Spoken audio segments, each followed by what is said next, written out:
Hi, and welcome back to Old School.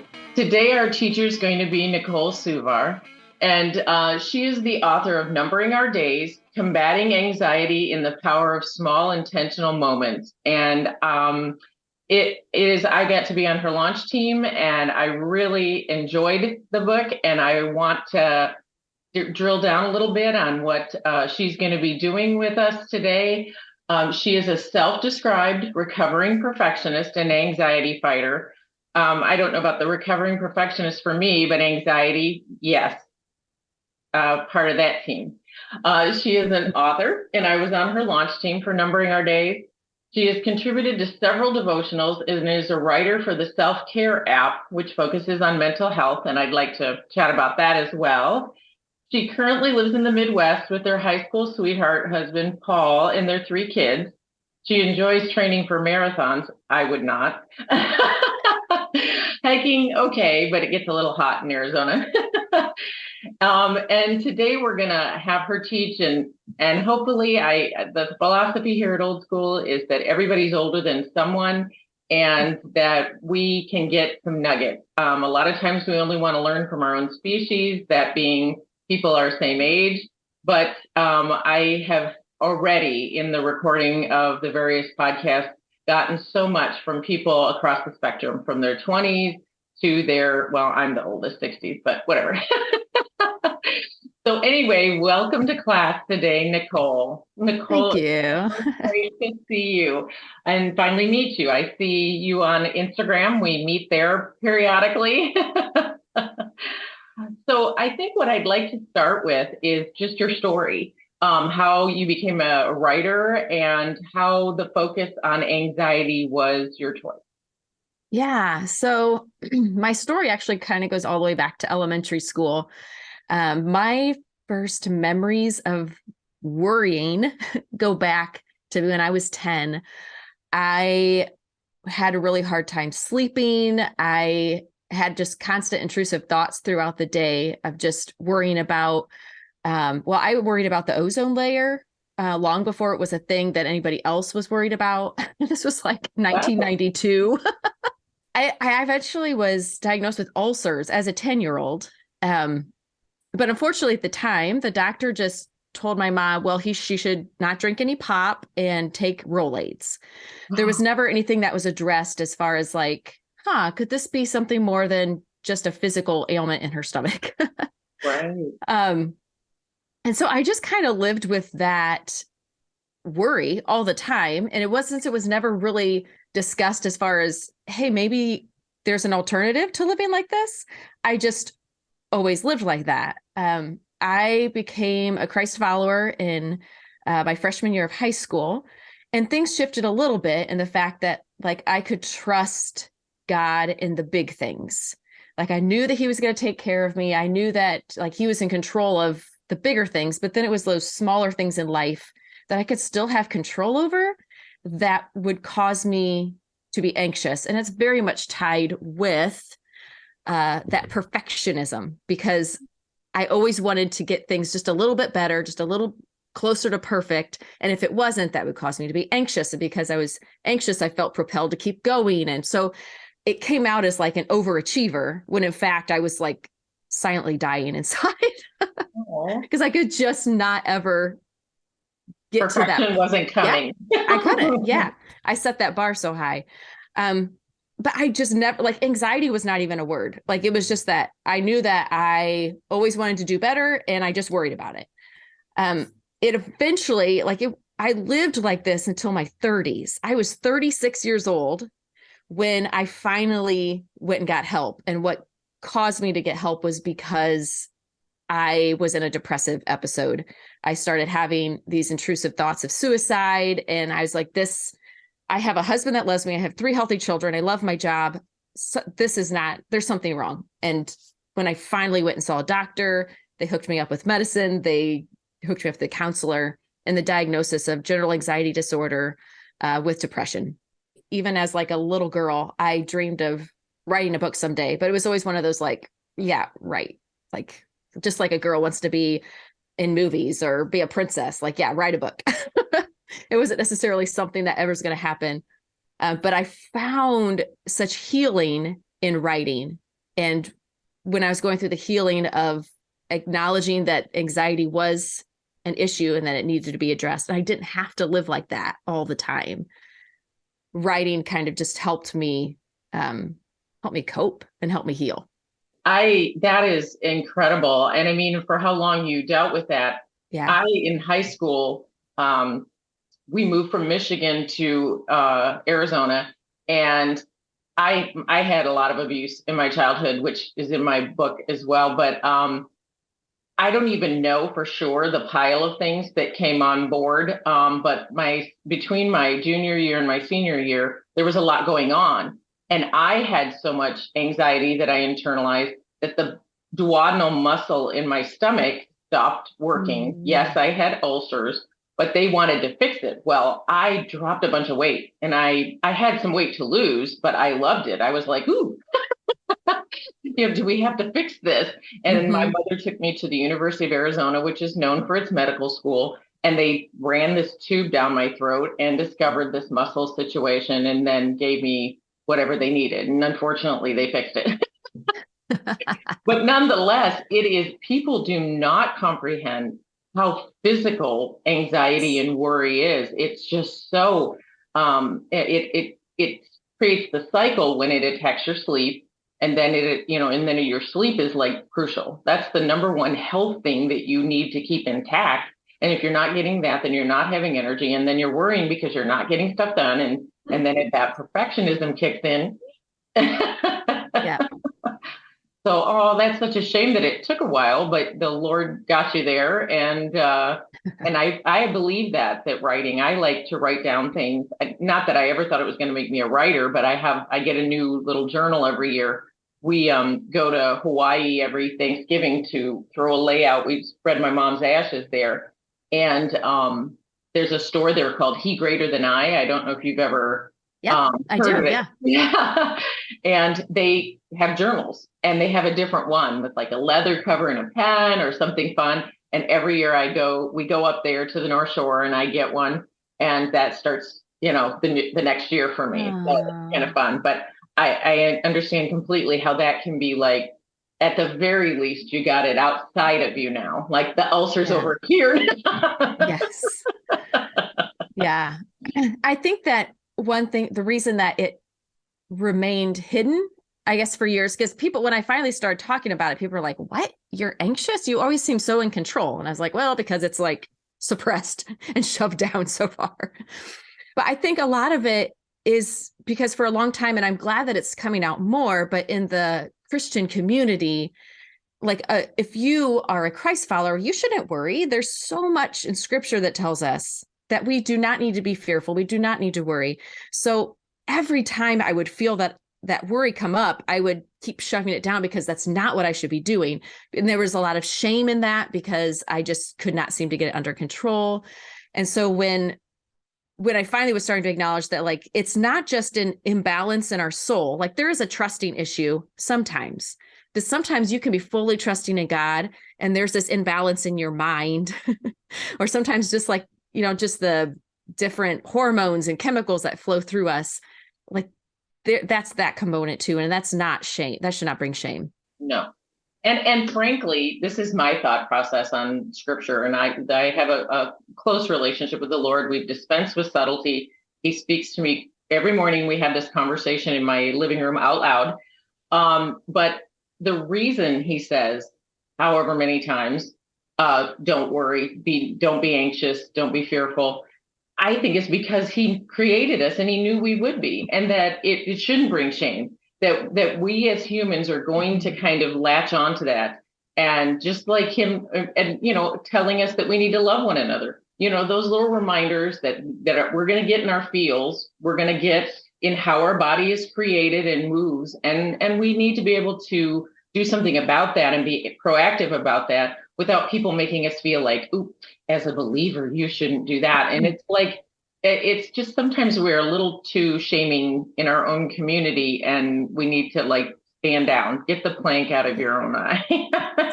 And it's not so much a command as far as like, do not worry, but it's more of like what you had said, it's the reminder Like that we would just, like, we have to remind our children over and over of something. Like he's coming along beside us. It's like, hey, remember, don't worry.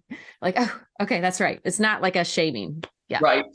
And then that reminded me of when kids are little and they keep doing something you have to keep saying no to, that you're supposed to anyway. If you're, I struggled back and forth about being the good parent or whatever, but you're supposed to hand them something else they're supposed to do in place of the thing you don't want them to do instead of just no. And I think God does that beautifully. He hands us what he wants us to do in place of that, which of course ultimately is trusting in him. But there's also very real reality, physical things we can do that can help ease that and bring us some peace. And like you said, writing for some people, going and, maybe singing or worshiping or just taking a breathing time, whatever it might be. But yeah, I don't think that it's something that we're going to be absent of. Just like sin, if we want to get into an argument about that, we're not sin free after this. We just have now the ability to be in relationship with Christ about how we don't live in that. And we don't want to live in the worry. So there you go. Yeah. Okay, so here's your book. I see you have it in the background there. For me personally, going through all the sections, well, actually, first, what I prefer, I think it'd be great if you kind of give like the B52 overfly of how you intended us to use this in regard to anxiety and that intention. Yeah. So one of the things that I found healing for me when I started, was first diagnosed with anxiety, because it can overwhelm you. And so it's suddenly just everything seems too big. And so I started thinking through just taking one small moment at a time. Sometimes a day seems too big, but I'm like, this moment right here, what can I do this moment and be intentional in moving forward?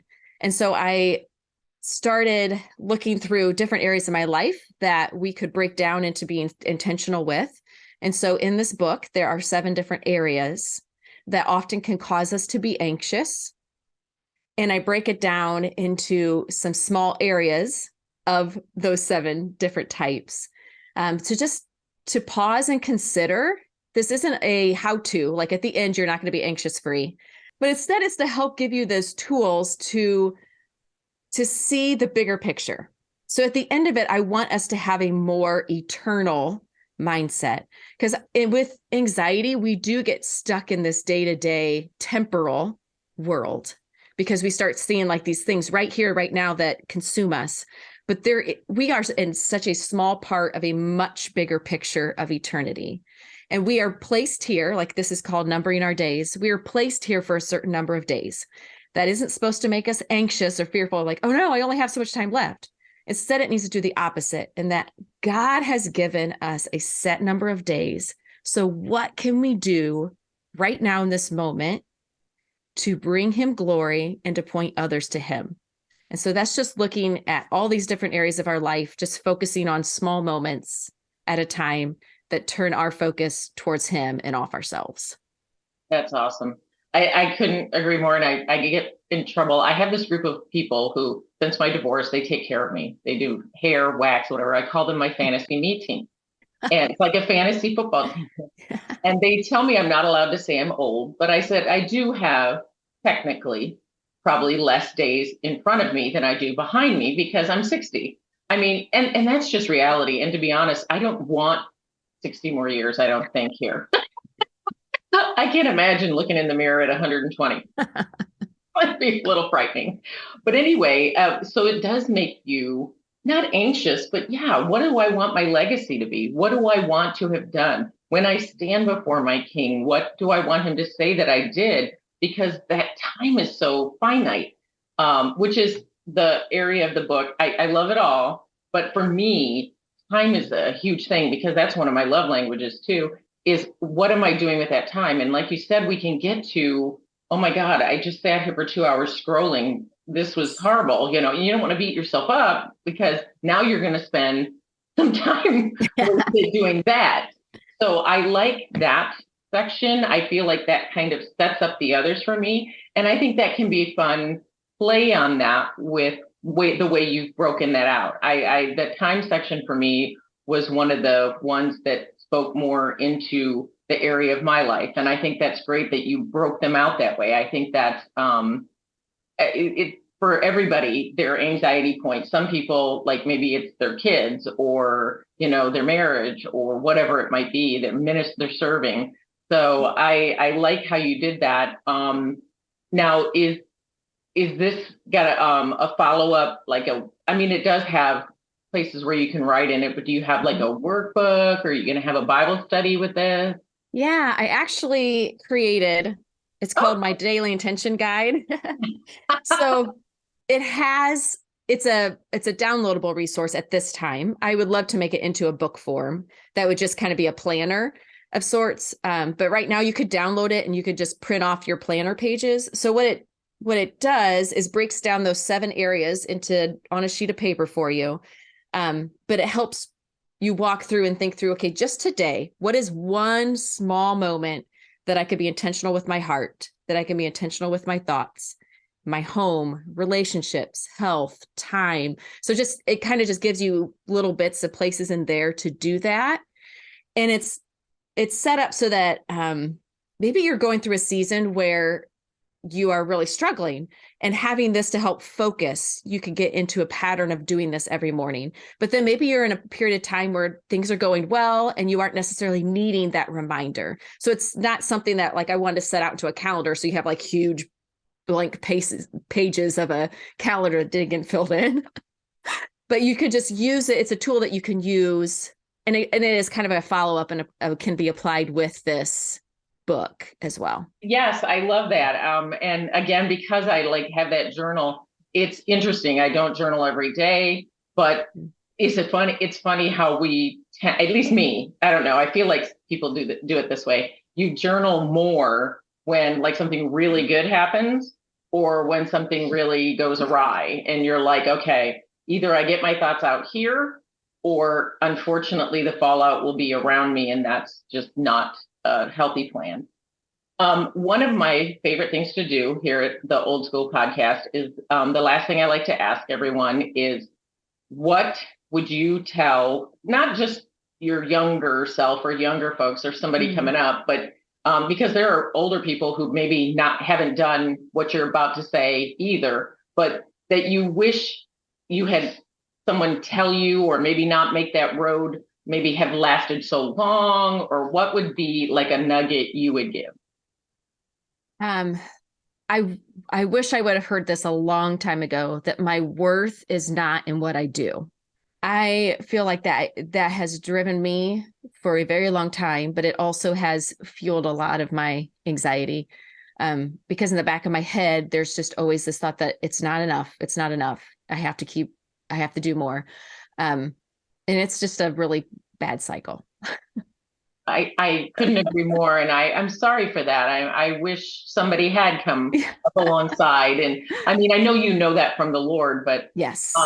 When I was younger, I had an incident. I had an abusive father, and I had an incident where one of the beatings was over my grades. I had got it off that I had straight A's, and I joked that when I was in school, if I got an A-, I'd be almost suicidal. And while that is not the case, and I shouldn't be flippant about that word, I was pretty bad. And I was harder on myself than anybody else needed to be. I don't know that I was a perfectionist necessarily anywhere else. But there I was like nuts.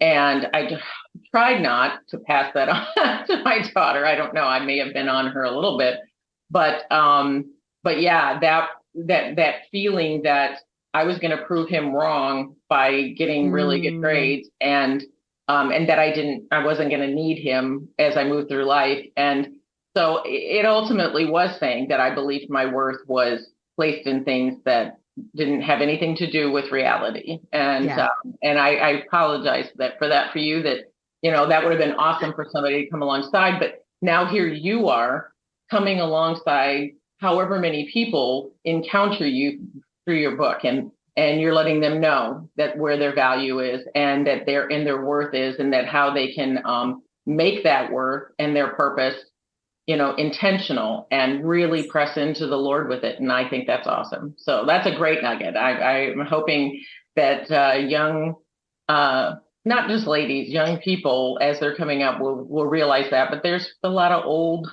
ladies like me who could hear that message, because sometimes I think people put that out on others, and it'd be good for them to hear it and listen to it themselves as well. So, well, this has been awesome. I really appreciate your willingness to come on. It was fun being on your launch team, and anxiety. I can't imagine in a room full of 100 people that you don't have 100 people who could use this message at some degree. Yeah. So I think that's awesome. And I really appreciate you coming to class today with me. And I want to thank everybody for coming to Old School today.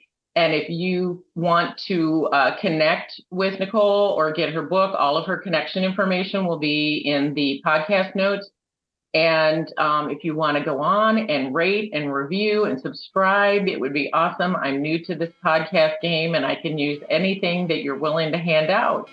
So I want to thank everybody for coming to class today, and class dismissed.